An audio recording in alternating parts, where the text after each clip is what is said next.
le rythme dans les muscles du cœur.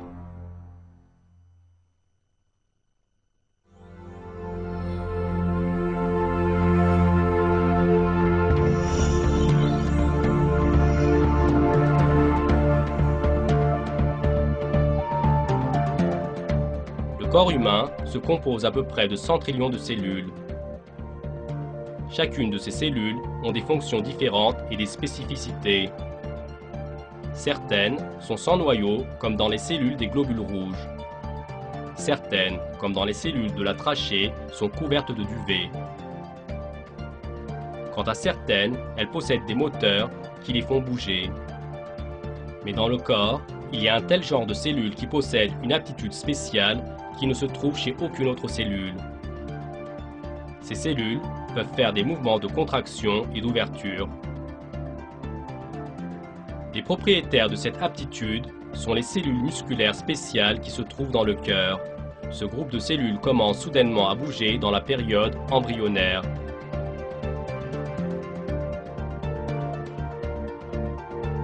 Lors d'une opération à cœur ouvert, bien que tous les nerfs leur étant reliés soient ôtés et que toutes les liaisons avec les organes environnants soient coupées, ces cellules peuvent continuer à battre.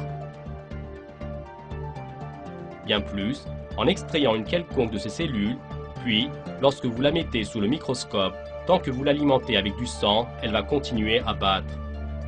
Ce qui rend spéciales ces cellules, c'est qu'elles se comportent comme si elles avaient décidé de battre, de pomper le sang et de faire vivre l'être humain. Très bien, et d'un point de vue technique, comment ces cellules réalisent-elles la fonction du battement? Les cellules du cœur battent grâce à un courant électrique à faible voltage qui passe sur eux. Chaque cellule qui forme le cœur est pour ainsi dire comme une pile vivante. Elle forme elle-même l'énergie chimique qui commence les mouvements qu'on appelle les battements du cœur.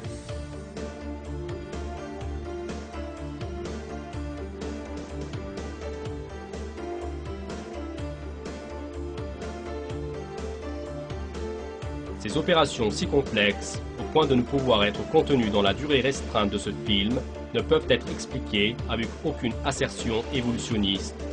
Concrétisons cela avec un exemple. Si vous aviez la possibilité de prendre une à une les cellules du cœur et de les examiner sous le microscope, vous verriez que chaque cellule bat à des vitesses différentes. Ceci est extrêmement étonnant, mais est en même temps une situation miraculeuse. Car ceci n'est pas un désordre, mais au contraire, l'indication d'un ordre magnifique.